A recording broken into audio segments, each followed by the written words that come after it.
ተራ ሰው እየሆናችሁ ነው። ከተራነትም አልፋችሁ ሰው የማያከብረው ሰው የማይፈልገው ምንም ቦታ የማይሰጠው ሰው እየሆናችሁ ነው። ለምን ካላችሁ ምክንያቱን አንድ በአንድ ዘርዝርላችኋለሁ። ምናልባትም እነዚህን ምክንያቶች ስጠቅስላችሁ ላታምኑበት ትችላላችሁ፣ ወይም ደግሞ ላትቀበሉ ትችላላችሁ። ግን እውነታው በዛ ህይወት ውስጥ እየኖራችሁ ነው። ለምሳሌ የሶሻል ሚዲያ ሱስ አለባችሁ። አላማ የሚባል ነገር የላችሁ። ለውጥን ታስባላችሁ፣ ነገር ግን ተጋፍጣችሁ የተለወጠ ህይወትን ለመኖር ዝግጁ አይደላችሁ። ሪስክ ለመውሰድ ዝግጁ አይደላችሁ። አላማ አለኝ ትላላችሁ፣ ነገር ግን አላማችሁን ለመኖር ዝግጁ አይደላችሁ። በብዙ ጓደኞች ተከባችኋል። የምታወሩት የሶሻል ሚዲያ አጀንዳ ነው። እዛ ውስጥ ደግሞ ራሳችሁን ታስቀምጣላችሁ። በሰዎች ላይ ለመፍረድ ትሽቀዳደማላችሁ። የሰው ስኬት ያስቀናችኋል። ለሰው ስኬት መደሰት ሲኖርባችሁ በሰው ስኬት ትናደዳላችሁ። በእንደዚህ አይነት አዙሪት ውስጥ ወይ በእንደዚህ አይነት ልማድ ውስጥ ከሆናችሁ ተራ ሰው እየሆናችሁ ነው ማለት ነው። ይህንን የምነግራችሁ አሁኑኑ ቆም ብላችሁ ህይወታችሁ ላይ የማያዳግም እርምጃ እንድትወስዱ ነው። ተራ ሰው መሆን የእድል ጉዳይ ሳይሆን የምርጫ ጉዳይ ነው። ልክ እንደዛው ኤክስትራኦርዲነሪ ሰው መሆን ወይም ልዩ ሰው መሆንም የእድል ጉዳይ ሳይሆን የምርጫ ጉዳይ ነው። ልዩ ሰው ስትሆኑ የተለየ ነገር ነው የምታደርጉት። በተለየ መንገድ ነገሮችን ማጤን መመልከት ትጀምራላችሁ። ከፊክስድ ማይንድ ሴት ወጥታችሁ ወደ ግሮዝ ማይንድ ሴት ትሸጋግራላችሁ። ነገሮችን በአንድ አቅጣጫ ብቻ አይደለም የምትመለከቱት፣ በብዙ አንግል ነገሮችን ትመለከታላችሁ። ችግር ላይ ብቻ ሳይሆን ፎከስ የምታደርጉት መፍትሄው ላይ ፎከስ ታደርጋላችሁ። ለማንም ሰው ህይወት አልጋ ባልጋ ልትሆን አትችልም። ዓለም ደግሞ የምትፈልገው እናንተ እንዳታድጉ ወይም በምቾት ሰንሰለት ወይም በምቾት ወጥመድ ውስጥ ታስራችሁ እንድትኖሩ ነው። ምክንያቱም ምቾት ውስጥ ለውጥ የለም፣ እድገት የለም፣ ከራስ አልፎ ለሰዎች መትረፍ የሚባል ነገር የለም። ትማራላችሁ፣ ትቀጠራላችሁ፣ ከዛ ጡረታ ትወጣላችሁ። የዓለም አሰራር ይሄ ነው። አዲስ ነገር እንድታመጡ ማንም ሰው አይፈልግም። ምክንያቱም አዲስ ነገር አመጣችሁ ማለት እናንተ ፓወርፉል ትሆናላችሁ ማለት ነው። ፓወርፉል ከሆናችሁ ደግሞ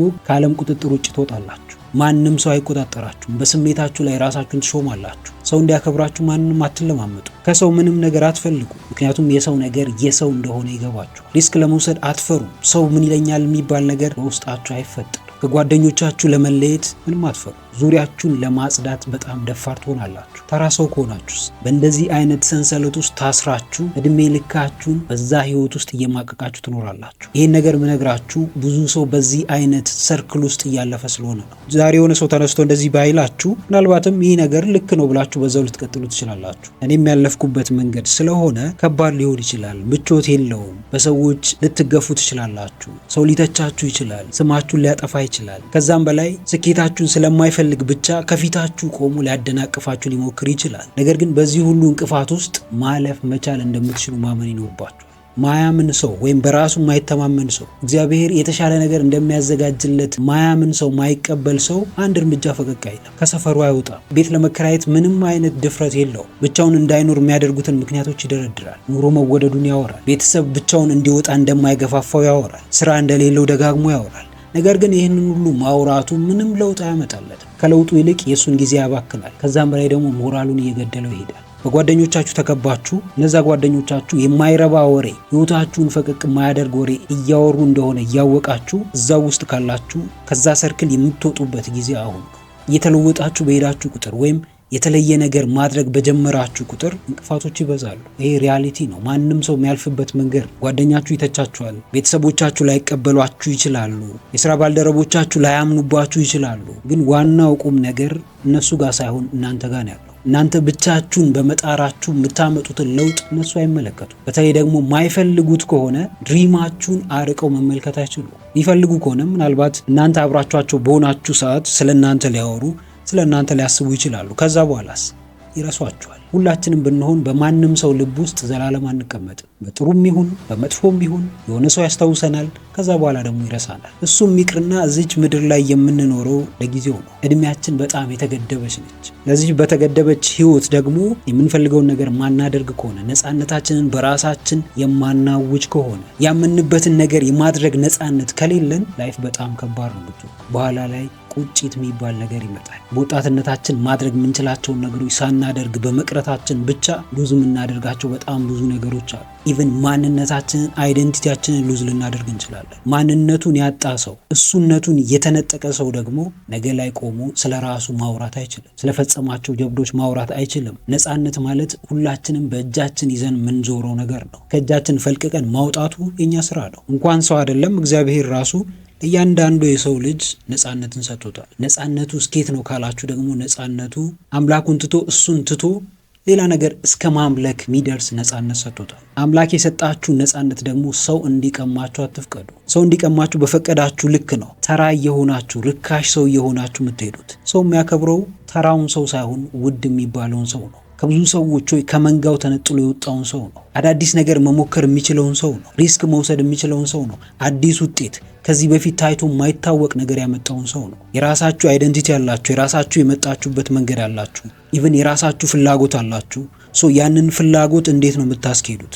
ያንን ነገር በመፈለጋችሁ ምክንያት የሚመጣባችሁን ጫና እንዴት ነው የምትቋቋሙት? ያንን ጫና ፍራቻ ባላችሁበት ቆማችሁ ትቀራላችሁ? በጭንቀት ተወጥራችሁ ትኖራላችሁ? ሰው ምን ይለኛል ብላችሁ የማትፈልጉትን የማይገባችሁን ህይወት ትኖራላችሁ? ወይስ ይሄንን ጫና አልፋችሁ ብዙ መሰናክሎችን ተሻግራችሁ ወደፊት ትጓዛላችሁ? ላይፍ ኮምፎርታብል ነች ወይም ፌር ነች ብላችሁ የምታስቡ ሰዎች በጣም ተሳስታችኋል። በየሶሻል ሚዲያው ላይ እየገባችሁ በቀልድ ጊዜያችሁን የምታባክኑ ሰዎች፣ ከዛም በኋላ ደግሞ ላይፍ ለእናንተ እንድታዳላ የምትፈልጉ ሰዎች ህይወታችሁን በጣም እያባከናችሁ እንደሆነ በሚገባ ወቁ። የሆነ ሰው እንዲያዳላላችሁ ወይም የሆነ ሰው ከመሬት ተነስቶ እንዲረዳችሁ የምትፈልጉ ሰዎች እየሄዳችሁ የሆነን ሰው እንዲያድርግልኝ ብላችሁ የምትጠይቁ፣ በየኮሜንቱ ደግሞ አካውንት ቁጥራችሁን የምታስቀምጡ፣ ሜቢ ተቸግራችሁ ሊሆን ይችላል። ነገር ግን የሆነ ሰው ዛሬ ሊረዳችሁ ይችላል፣ ነገ ደግሞ ሌላ ሰው ሊረዳችሁ ይችላል። ከዛስ በኋላ ሁሌም ከሰው እጅ እየጠበቃችሁ ለመኖር ነው ሀሳባችሁ? መስራት እየቻላችሁ አቅሙ እያላችሁ እውቀቱ እያላችሁ ኢቭን አንዳንድ ሰው ደግሞ ገንዘቡም እያለው ቫሊዩ ክሬት ማድረግ ያቅተዋል። ገንዘቡን እንዴት እንደሚያጠፋ ይጨንቀዋል። በእንደዚህ አይነት አዙሪት ውስጥ እየኖረ ደግሞ የራሱን ህይወት አበላሽቶ ወደ ሰዎች ህይወት ይገባል። በእንደዚህ አይነት ሁኔታ ነገሮችን የምትመለከቱ ከሆነ እውነት ነው ላይፍ ፌር አይደለችም። ለብዙ ሰዎች በጣም ከባድ ልትሆን ትችላለች፣ አስጨናቂ ልትሆን ትችላለች። ግን እርምጃ ለሚወስዱ ችግራቸውን ተረድተው ወደፊት ለመጓዝ ዝግጁ ለሆኑ ሰዎች ፌር ነች። ህይወት አጭር ነች እንላለን። ለምን? ደስተኛ ስላልሆንን፣ የምንሰራውን ነገር ስለማንፈልገው፣ በዛ ስለማንረካ፣ እያገኘነው ያለው ገቢ እንደሚገባን ስለማናምን ህይወት አጭር ነች እንላለን። በጣም ደስተኛ የሆኑ ሰዎች ግን በተቃራኒው ህይወት በጣም ረጅም እንደሆነች ነው የሚያስቡት። የተረጋጋ ህይወት የሚኖሩ ሰዎች፣ ከእግዚአብሔር ጋር ተጣብቀው የሚኖሩ፣ የእግዚአብሔርን መንፈስ ወደ ህይወታቸው አስገብተው በሱ እየረኩ የሚኖሩ ሰዎች ግን ህይወት በጣም ረጅም እንደሆነች ነው የሚያስቡት። ምክንያቱም ይሄ ስካርሲቲ ማይንድ ሴት የላቸው። ይሄ የእጥረት ማይንድ ሴት የሚባለው ማለት ነው። ሁሉም ነገር እንደተትረፈረፈ ነው የሚያስቡት። የሆነ ነገር ባደረጉ ቁጥር የሆነ ነገር ይጨመርላቸዋል። አዲስ ስራ በጀመሩ ቁጥር ያ ስራ ስኬታማ እንደሚሆን ያምናሉ። ዘላለማቸውን ተቀጥረው ለመስራት አይደለም የሚኖሩት። ገንዘብ መስራት የሚፈልጉ ከሆነ በተለያዩ መንገዶች መስራት እንደሚችሉ ያምናሉ። ላይፍን ፌር አይደለችም ብላችሁ እያለቃቀሳችሁ ከምትኖሩ ፌር ለማድረግ በራሳችሁ መንገድ መንቀሳቀስን ልመዱ። ሰበበኛ እየሆናችሁ ወይ የሆነ ሰው ላይ ጣታችሁን እየቀሰራችሁ ቤተሰቦቻችሁን እየወቀሳችሁ የምትኖሩ ከሆነ ሁሌም ላይፍ ለእናንተ ፌር አይደለችም። የሆነ ሰው መጥቶ ህይወታችሁን እንዲቀይር የምትጠብቁ ከሆነ ሁሌም ህይወት ፌር አይደለችም። የሆነ ሰው ራሳችሁን እንድትቀይሩ ይነግራችኋል። ይህን ነገር አድርጉ ይላችኋል። ያንን ነገር እስካላደረጋችሁ ድረስ nothing changes። በቃ ምንም የሚቀየር ነገር አይኖርም ማለት ነው። ይህንን መልእክቴን ምናልባት እንደ ማንቂያ ደውል ኦር እንዳነቃቂ ነገር ምናምን ልትወስዱ ትችላላችሁ። it ማተር። ዋናው ቁም ነገር ነገሩን ወይም ንግግሬን መረዳታችሁ። ሁላችሁም ዴቪድ ጎጊንስን ታውቁታላችሁ። ዴቪድ ጎጊንስ ማለት በጣም ወፍራም የነበረ ሰዎች በውፍረቱ ወይም በኦቢሲቲው የሚሳለቁበት የሚቀልዱበት፣ ከዛም በኋላ ግን ራሱ ላይ ሰርቶ ማይንድ ሴቱን ቀይሮ ዩኤስ ኔቪ ሲል ውስጥ ገብቶ እዛ ውስጥ የተለየ ሰው ሆኖ የወጣ ሰው ነው። ይህ ሰው ካንት ሃርት ሚ የሚል በጣም ታላቅ የሚገርም መጽሐፍ አለው። ወይም አትጎዱኝም ማለት ነው በአማርኛው ሲተረጎም። እዛ ላይ ምን ይላል? ተራ ሰው ምቾትን ይፈጥራል፣ ምቾት ደግሞ እድገትን ይገላል። ምቾት ውስጥ ከሆናችሁ ማደግ አትችሉ። ወይ አዲስ ነገር አታገኙም፣ ወይ የተለየ ነገር አታገኙም፣ ወይ ያላችሁንም ነገር አታጡትም። ወይ አይበርዳችሁም፣ ወይ አይሞቃችሁ፣ ወይ አታገኙም፣ ወይ አታጡ። ሚድል ክላስ ላይ ሆናችሁ ወይም በሚዲዮክሪቲ ወጥመድ ውስጥ ትወድቃላችሁ፣ አቬሬጅ በመሆን ወጥመድ ውስጥ። እሱ ደግሞ ማንነታችሁን እየቀበረው ይሄዳል። ዴቪድ ጎጊንስ በዚሁ አያይዞ ምን ይላል? የሰው ልጅ ሰራው ብሎ እስከ መጨረሻው ላቡን ጠብ አድርጎ ሙሉ አቅሜን አውጥቻለሁ ብሎ የሚሰራው ካለው አቅም 40% ብቻ ነው ይላል። የሚቀረው 60% አለው ማለት ነው። ስለዚህ አሁን ላይ እየሰራችሁ እያገኛችሁ ያላችሁት ገቢ ሙሉ አቅማችሁን ወይም 100% ሰርታችሁ የምታገኙት ገቢ ሳይሆን 40% ሰርታችሁ የምታገኙት ገቢ ነው። ኢቭን ጂም ቤት ራሱ ሄደን እስከሚደክመን ልንሰራ እንችላለን። ነገር ግን ያ የሰራነው ስራ 40% ብቻ ነው ማለት ነው። የሚቀረን 60% ይኖራል ነው የሚለው። ስለዚህ ይሄንንም መርህ አይታችሁ ህይወታችሁን መገምገም ትችላላችሁ። ሮበርት ግሪንን ሁላችንም እናውቀዋለን። በተለይ The 48 Laws of Power በሚለው መጽሐፉ ማለት ነው። እሱ ምንድን ነው የሚለው? ተራ ሰው ትኩረቱ ገንዘብና ዝና ነው። ልዩ ሰው ግን ትኩረቱ ለሙያው ያለው ፍቅር ነው ይላል። ሙያችሁ ምንድን ነው? የምትችሉት ነገር ምንድን ነው? ፓሽናችሁ ምንድን ነው? ያ ሙያችሁ ፓሽናችሁ እንኳን ባይሆን አሁን ላይ እየሰራችሁት ያላችሁት ነገር ምንድን ነው? ስለሱ ምን ነገር ታውቃላችሁ? እንዴት ነው እያሻሻላችሁት ያላችሁት? አንድን ነገር 40 ዓመት ያለምንም ለውጥ እየሰራችሁት ነው ወይስ በየቀኑ እያሻሻላችሁት በተለየ መንገድ እያደረጋችሁት የተለየ ገቢን እያገኛችሁበት ነው? እሱ የናንተን ቫልዩ የናንተን ዋጋ ከፍ ያደርገዋል። ሰው እንዲያከብራችሁ አይደለም፣ ሰው የተለየ ቦታ እንዲሰጣችሁ አይደለም። ኮምፕሊትሊ ህይወታችሁ እንዲቀየር ነው የሚያደርገው። ከተራነት ህይወት እንዴት ልውጣ ካላችሁ መጀመሪያ አስቀድማችሁ ማወቅ ያለባችሁ በጣም ብዙ ወሳኝ ነገሮች ይኖራሉ። ከነዛ ውስጥ ጥቂቶቹ ላንሳላችሁ። የመጀመሪያውና አንደኛው ከተራነት ህይወት ወደ ልዩ ህይወት ወይም ኤክስትራ ኦርዲነሪ ወደ ሆነ ህይወት ለመቀየር ማወቅ ያለባችሁ ነገር የአማካኝነት ወጥመድ ነው። አቬሬጅ የመሆን ወጥመድ። ትምህርት ቤት ገብቶ ተምሮ ተቀጥሮ ከዛ ጡረተኛ የመሆን ወጥመድ ማለት ነው።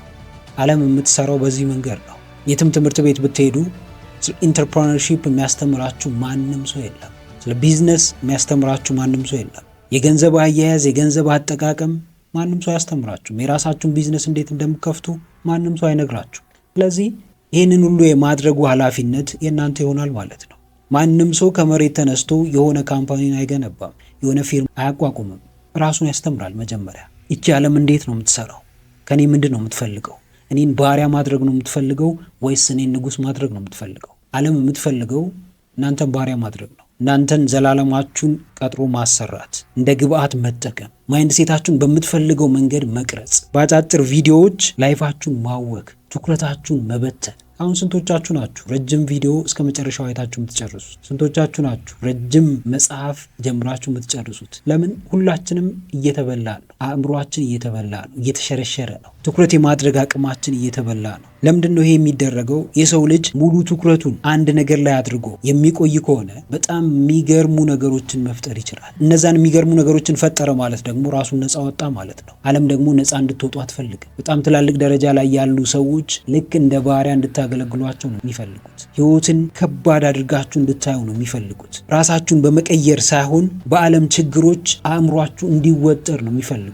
እንድትጨናነቁ፣ ሰላም እንዳይሰማችሁ፣ መረጋጋት እንዳይኖራችሁ፣ ወደምትፈልጉት አቅጣጫ እንዳትጓዙ። አንዴ የሆነ ብልጭልጭ ነገር ያሳያችኋል፣ አንዴ ደግሞ እዚህ ጋር ሌላ ነገር ያሳያችኋል። ከዛ ከሁለቱ ኢቭን ሶስተኛ ነገርም ሊጨምሩላችሁ ይችላሉ። ከዛ ከሶስቱ የትኛውን መምረጥ እንዳለባችሁ ግራ እስኪገባችሁ ድረስ በምርጫ ያስጨንቋችኋል። ዘን ከሁሉም አንዱንም ሳትመርጡ ባዶ እጃችሁን ትቀራላችሁ። ስለዚህ የሚዲዮክሪቲን ወይም አቬሬጅ የመሆንን ወጥመድ በሚገባ ተረዱ። ያጣ ሰው ለማግኘት ይሰራል። ያገኘም ሰው በጣም ያለው ሰውም እንዴት ማግኘት እንዳለበት ስለሚያውቅ የተሻለ ለማግኘት ይጥራል። አንዴ አለኝ ሌላ ጊዜ ደግሞ የለኝም የምትሉ መሀል ላይ የቀራችሁ አይነት ሰዎች ከሆናችሁ ግን በሚዲዮክሪቲ ወይም አቬሬጅ በመሆን ምቾት ተሳቃችሁ ትኖራላችሁ። ህይወታችሁ ላይ ምንም ጠብ የሚል የተለየ ነገር አታገኙ። ሁለተኛው ከተራነት ለመውጣት ማወቅ ያለባችሁ እጅግ በጣም ወሳኙ ነገር የዲሲፕሊንን አስፈላጊነት ነው። ዲሲፕሊን ከሞቲቬሽን በላይ ህይወታችሁን የሚቀይረው በጣም ወሳኙ ነገር ነው። ተነቃቅታችሁ የሆነ ነገር ትጀምራላችሁ፣ ነገር ግን እንድትጨርሱ የሚያደርጋችሁ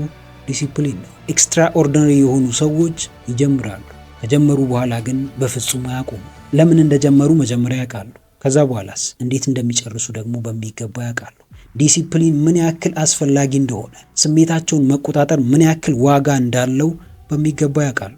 ስሜታችሁን መቆጣጠር ማትችሉ አይነት ሰዎች ከሆናችሁ እንቅልፋችሁ ሲመጣ ትተኛላችሁ። ጣፋጭ ነገር መብላት ሲያምራችሁ ትበላላችሁ። የሆነ ቪዲዮ ማየት ሲያምራችሁ ታያላችሁ። ስሜታችሁ ላይ ራሳችሁን የሾማችሁ ከሆናችሁ፣ ዲሲፕሊን እንዲሆናችሁ ራሳችሁን የምትገዙ እንቅልፋችሁ ስለመጣ ብቻ አተኙ። መስራት ያለባችሁ ወይም የምታስቀድሙት ነገር ካለ ትሰራላችሁ፣ እሱን ታደርጋላችሁ። ጣፋጭ ነገር መብላት ስላማራችሁ ብቻ አትበሉ። ያንን ጣፋጭ ነገር በመብላታችሁ የሚመጣባችሁ ነገር አስቀድማችሁ ታስባላችሁ። ኢነርጂያችሁን ምን ያክል እንደሚጎዳው ታውቃላችሁ። ነገሮችን አመዛዝናችሁ ነው የምታደርጉት። አንድ ስራ ጀምራችሁ የሆነ ሰው ስለሰደባችሁ ወይም ደግሞ የሆነ ሰው የማይገባ ኮሜንት ስለሰጣችሁ አታቆሙት። ጓደኞቻችሁ ስላልወደዱት ያን ነገር ትታችሁ ወደ እነሱ አትመለሱ። ወደ አንድ ነገር ስትሄዱ ቆርጣችሁ ነው የምትሄዱት። እዚህ ጋር ነው ዲሲፕሊን የሚባለው ነገር ልዩነት የሚፈጥረው። ብዙ ሰው ይጀምራል፣ ነገር ግን የሚጨርሰው ጥቂት ሰው ነው። ይህ የሚጨርሰውም በጣም የተለየው ተራ ያልሆነው ሰው ነው።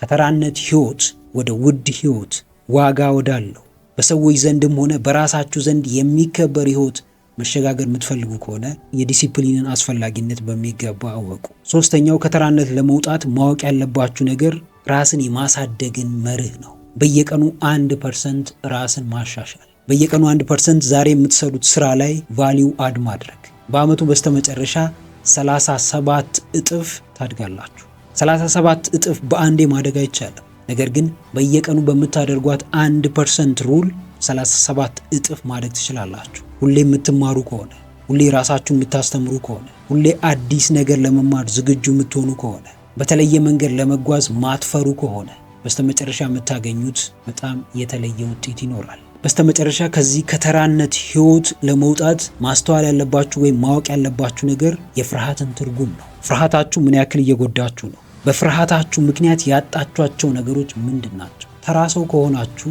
ፍርሃት የማቆሚያ ምልክታችሁ ነው። ልዩ ሰው ወይም ኤክስትራኦርዲነሪ የሆነ ሰው ከሆናችሁ ግን ፍርሃት ወደፊት እንድትጓዙ የሚገፋፋችሁ ኃይል ነው። ፍርሃትን እንደ ፊውል ወይም እንደ ኢነርጂ የምትጠቀሙ ሰዎች ትሆናላችሁ። ብዙ ሰው ግን በፍርሃቱ ምክንያት የሚፈልገውን ህይወት እየኖረ አይደለም። በይሉኝታ ምክንያት ላይፍን በጣም ከባድና ውስብስብ አድርጓታል። በፍርሃቱ ምክንያት ጭንቀታም ሆኗል፣ ሰላም አጥቷል፣ እንቅልፉን አይተኛ። የምትፈሩት አብዛኛው ነገር ግን ውሸት እንደሆነ ስንቶቻችሁ ታውቃላችሁ? የምትፈሩት አብዛኛው ነገር ወይም ከ90% በላይ የማይሆን ነገር እንደሆነ ስንቶቻችሁ ታውቃላችሁ? ፍርሃትን መፍራት አቁማችሁ ፍርሃትን ፊት ለፊት መጋፈጥን ተለማመዱ። ያንን የሚያስፈራችሁን ነገር አድርጋችሁ ስሜቱን ፊል ማድረግ ተለማመዱ። የምትፈሩትን ነገር ማሳደድ፣ የሰዎች ጥላቻ ከሆነ ሰዎች እንዲጠሏችሁ ሁም ብላችሁ ታደርጋላችሁ። የሰዎች መጥፎ ኮሜንት ከሆነ ሰዎች ሁም ብለው መጥፎ ኮሜንት እንዲሰጧችሁ ታደርጋላችሁ። በዛ ውስጥ የራሳችሁን በራስ መተማመን ክብራችሁን እየገነባችሁ ትሄዳላችሁ። ተራ ሰው አለመሆን ራስን መውደድ ማለት ነው። ተራ ሰው ሆኖ መቅረት ግን ራስን መጥላት ነው። ከተራነት ህይወት ለመውጣት ወይም ከማይረባ ሰውነት ለመውጣት የምትፈልጉ ከሆነ ምናልባትም በጣም ብዙ ከባባድ ነገሮች ሊጠብቋችሁ ይችላሉ። ብቸኝነት ይጠብቃችኋል። በሰዎች መገፋት ይጠብቃችኋል። ሪስክ መውሰድ ይጠብቃችኋል። ብዙ እንቅልፍ አልባ ምሽቶች ይጠብቋችኋል። ነገር ግን በስተመጨረሻ የምታገኙት ውጤት በተራነት ላይፍ ውስጥ ከምታገኙት ውጤት በብዙ እጥፍ ይለያል። ስለዚህ ዛሬውኑ ከተራነት ህይወት ወጥታችሁ የተለየውን ኤክስትራኦርዲነሪ የሚባለውን ህይወት መኖር ጀምሩ። ስለነበረን ጊዜ ሁሉ በጣም አመሰግናለሁ። ቪዲዮውን ጠቃሚ ሆኖ ካገኛችሁት ላይክ ማድረጋችሁ እንዳትረሱ። እንዲሁም ደግሞ ይጠቅማቸዋል ብላችሁ ለምታስቧቸው ለጓደኞቻችሁ፣ ለወዳጆቻችሁ ሼር አድርጉላቸው። ቁም ነገር አዘል ትምህርቶችንና ህይወት ቀያሪ ምክሮችን መከታተል የምትፈልጉ ይህንን ቻናል አሁኑኑ ሰብስክራይብ በማድረግና የደውል ምልክቱን በመጫን ቤተሰቡን ትችላላችሁ። የዋን-ቱ-ዋን ኮቺንግ እና የማማከር አገልግሎትን በዚህ ስልክ ደውላችሁ ማግኘት ትችላላችሁ። በቀጣይ ቪዲዮ በአዲስ ሀሳብ እስክንገናኝ ሰላማችሁ ይብዛ።